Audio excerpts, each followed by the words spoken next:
Dando continuidade ao conteúdo, vamos para a parte de isomeria da química orgânica. Vou mostrar para vocês da seguinte forma. Vamos começar com a isomeria plana, depois a gente vai para a isomeria espacial, que é subdividida em isomeria geométrica e isomeria óptica, tá bom? Vamos entender os principais conceitos da isomeria inicialmente. Observando aqui, primeiro, o que são isômeros? É isômero quando dois compostos ou mais possuem a mesma fórmula molecular, ou seja, a mesma quantidade de carbonos, hidrogênios, oxigênios, isso tudo, nitrogênios, só que possuem uma disposição diferente ali daqueles carbonos, ou possui uma dupla ligação na posição diferente, ou possui uma cadeia diferente, ou possui um heteroátomo em posições diferentes. Então, isso é isomeria. O que interessa inicialmente para ser isômero é que eles possuem a mesma fórmula molecular, tá? Mesmo que eles tenham a mesma fórmula molecular, eles apresentam diferentes arranjos estruturais. E a isomeria, ela analisa diferenças estruturais que causam variações em propriedades físicas e químicas dos compostos. Apesar de terem as mesmas quantidades de carbono, hidrogênio, oxigênio, nitrogênio, tudo que tiver, apresentam propriedades físicas e químicas diferentes. Vamos agora começar com a isomeria plana. Tá? A isomeria plana, ela é subdividida em várias. Vamos para a primeira aqui, a isomeria de cadeia. Como que funciona? Dá uma olhada nesses compostos aqui em cima. Aqui a gente tem um total de quantos carbonos? 1, 2, 3, 4. C4, H.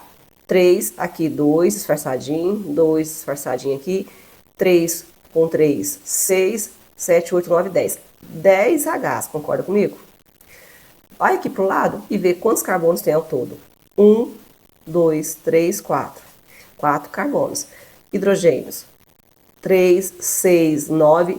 E o carbono aqui do meio, ó, tá faltando uma ligação, H10.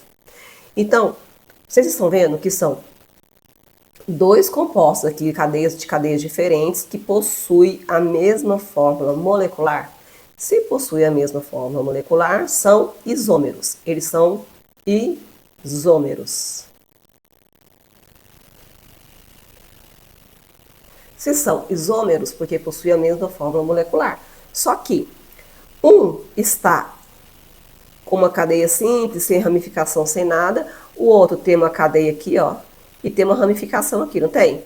Ou seja, não foi uma mudança da cadeia. Uma cadeia é uma cadeia simples, outra é uma cadeia ramificada. Por isso, isomeria de cadeia.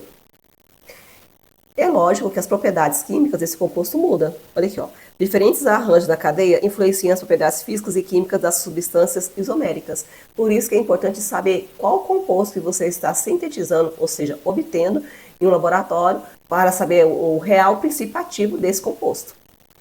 Olha outro exemplo aqui.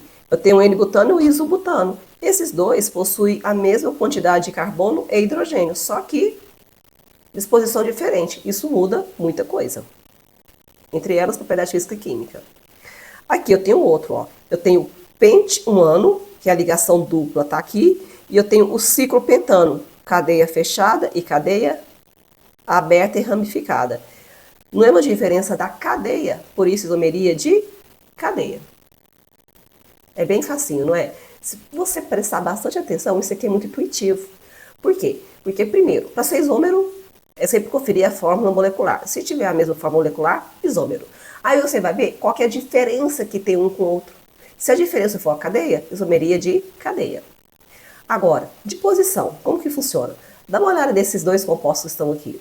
Eles possuem a mesma quantidade de carbono e hidrogênio. Só que, o que aconteceu diferente entre eles? É o local que está a ramificação. Aqui, ó, o metil está no carbono 2 e no outro está no carbono 3. Não mudou a posição, por isso isomeria de posição. Tá vendo como é que é facinho? Aqui, outro exemplo. Eu tenho o grupo OH, grupo OH, grupo OH. Todos são álcoois. Tudo álcool. Não, é a mesma função. Não mudou a função. Beleza. O primeiro, O álcool está no carbono 1, o segundo está no carbono 2, o terceiro está no carbono 3. Não mudou a posição da função? Isomeria de posição. Depois, olha aqui, eu tenho o benzeno aqui, ó, está ligado aqui nele, o grupo do ácido carboxílico, e aqui eu tenho o metil, na posição 1, 4. No do lado, eu tenho também o ácido carboxílico e o metil. Se você for observar aqui, contar a quantidade de carbono e hidrogênio, tem exatamente a mesma fórmula molecular. Porém, o que aconteceu? No primeiro, o ácido carboxílico e o metil estavam no carbono 4, no outro está no carbono 2. Não mudou a posição, por isso isomeria de posição. Depois, nós temos isomeria de função. A de função, olha um exemplo aqui. Aqui eu tenho 3 carbonos e aqui eu tenho 3 carbonos, um oxigênio e um total de 6 Hs. Então, mesma fórmula molecular. Só que aqui é um aldeído e aqui é uma cetona. Não é? Uma cetona. Não mudou a função. Se mudou a função, isomeria de função. O próprio nome já te fala. Isomeria de quê? De função. É aquele que está diferente na cadeia. Lembrando que tem que ter a mesma fórmula molecular. Só que a disposição de onde está a dupla O mudou. Se mudou, muda a função. Em funções de oxigenados, não é assim? Aldeído, cetona. Mudou o grupo funcional, isomeria de função. Olha aqui outro.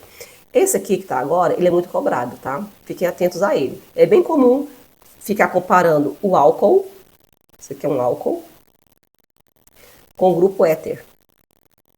Esses dois compostos têm a mesma quantidade de carbono, hidrogênio e oxigênio, só que mudou a função. Mudou a função, isomeria de função. Olha esse outro aqui embaixo. Eu tenho aqui um ácido carboxílico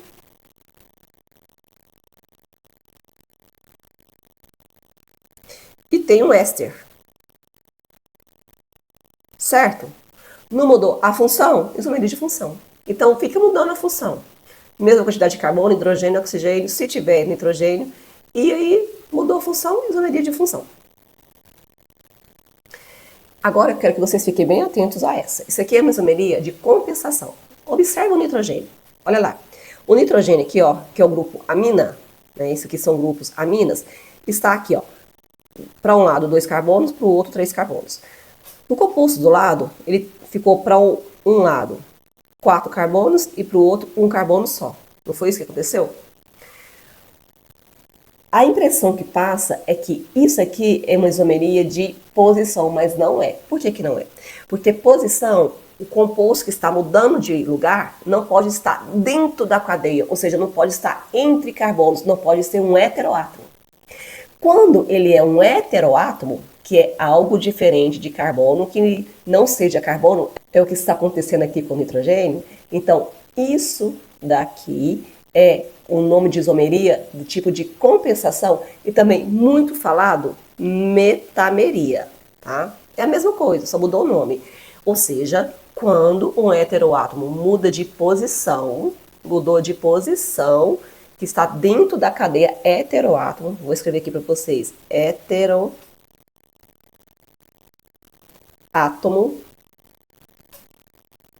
que é justamente algo que está inserido na cadeia entre carbonos, ok?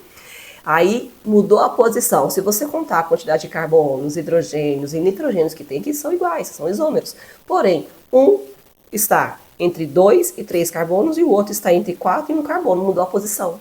Por isso, isomeria de compensação ou metameria. Aqui mais um exemplo, ó. Aqui nesse exemplo, eu tenho o oxigênio aqui na posição 1 e na posição 3, dentro de um ciclo. No outro está na posição 1 e na posição 4. Mudou a posição, que é heteroátomo, isomeria de compensação. Outro exemplo aqui é um éster. Nos dois é um éster. Tá vendo que a função é igual, mas o que muda é a posição do heteroátomo? O heteroátomo é esse oxigênio que está aqui, ó. Está entre esse carbono e esse carbono. Para cá, são 2 carbonos, para o outro lado, 2 carbonos. No outro composto, 1 carbono e aqui embaixo, 3 carbonos. Lembrando que tem que ter a mesma quantidade de carbono, nitrogênio, oxigênio, nitrogênio, que for, o que tiver na estrutura. Então, mudou a posição do heteroátomo, isomeria de compensação ou metameria, ok? E por último, da isomeria plana, nós temos a tautomeria. Isso aqui é muito utilizado durante reações químicas e mostra que às vezes você acha que está obtendo um aldeído, só que de repente lá nas alternativas está marcando um outro grupo, que poderia ser um enol. E aí você fica, uai, mas tá estranho. Não tá estranho, é porque você não sabe que tem a tautomeria. E agora você vai saber, tá? A tautomeria, ela tem vários tipos. A primeira que está aqui é aldoenólica. Por que aldoenólica? Aldo de aldeído, enol de enol. É o grupo que tem o COH, só que esse C tem uma dupla ligação com outro C. En de ligação dupla, ol de álcool. É o grupo enol. E aí, o que vai acontecer? Aqui o enol. O enol tem o C, tem o COH. Tá vendo? Isso aqui é um grupo enol. Essa ligação dupla que tá aqui, ó, ela vai ser rompida e ela vai passar para cá. E esse H que está aqui do grupo álcool vai passar lá para o outro hidrogênio. Tá vendo que tem essa setinha vermelha pegando? Tá pegando o H aqui para ele, ó, vai pegar. Por quê? Porque o carbono tem que fazer 4 ligações. Quando a ligação aqui é rompida, este carbono aqui, ó, esse daqui, ele vai ficar com apenas 3 ligações. Aí o H que tá aqui pula para cá, esse aqui de azul, ó, tá nesse carbono. E essa ligaçãozinha que tá aqui, vem aqui, essa aqui de vermelho. Por quê? Porque o oxigênio sempre tem que fazer 2 ligações. E aí fica tudo lindo. Oxigênio com 2 ligações, esse carbono aqui que perdeu a ligação com a ligação dupla com outro carbono, entrou o H que estava com oxigênio. E aí, isso fica aldoenólico, fica indo e voltando. Se você observar essa seta aqui, ó, tem a seta de ida e a setinha de volta. Só que por que uma seta é maior que a outra?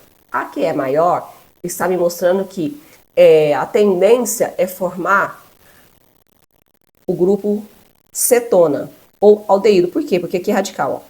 Dependendo do que tiver aqui, vira cetona ou vira aldeído. Se for ponto, aldeído. Se não for ponto, se isso aqui for carbono, cetona. Tá? A tendência é ter cetona ou aldeído, não o grupo enol. Então, lá no vestibular ou no seu concurso, quando você for fazer, aí você obteve lá alguma coisa que é um enol. E na hora de marcar a alternativa, tá o grupo cetona aldeído, dependendo do que tiver aqui no lugar desse R. Aí você pensa, ai, mas é um enol. Não é. Fiquem atentos. Para quem sabe, tautomeria vai matar essa questão e vai ganhar preciosos pontos. Então, por isso que é interessante ver detalhes aqui. Olha aqui, por exemplo. Olha essa aqui, essa cetoenólica. A cetoenólica eu tenho aqui um enol, de novo, C dupla OH, eu tenho o enol, e esse enol, essa dupla vai romper, vai ficar com o oxigênio, e o H que está com O vai correr para o outro carbono que ficou com deficiência de ligação. Aí aqui vai ficar dessa forma aqui, isso aqui é o grupo cetona, porque tem a carbonila ligada a um carbono secundário, o carbono que está entre carbonos. Então aí eu já sei que é grupo cetona. Olha o equilíbrio. Tá vendo que nunca o equilíbrio fica pro lado do enol, sempre fica do lado do outro? Ou vai ser cetona ou vai ser aldeído. Aí depende da posição que tiver o grupo funcional, enol inicial, e o grupo enol que tiver na ponta. Na hora que essa ligação rompe, vai virar aldeído. Se o grupo funcional estiver entre carbonos, quando rompe essa ligação aqui do carbono, vai formar o grupo cetona. Tá bom? Legal, né, de fazer. Então, e sempre isso aqui geralmente é representado em reações orgânicas, com setinha de ida e setinha de volta. Aí você vai conseguir identificar, se for na parte de isomeria lá da sua prova. Ele vai citar alguma coisa, ele vai te dar uma pistinha para você lembrar dessa parte aqui.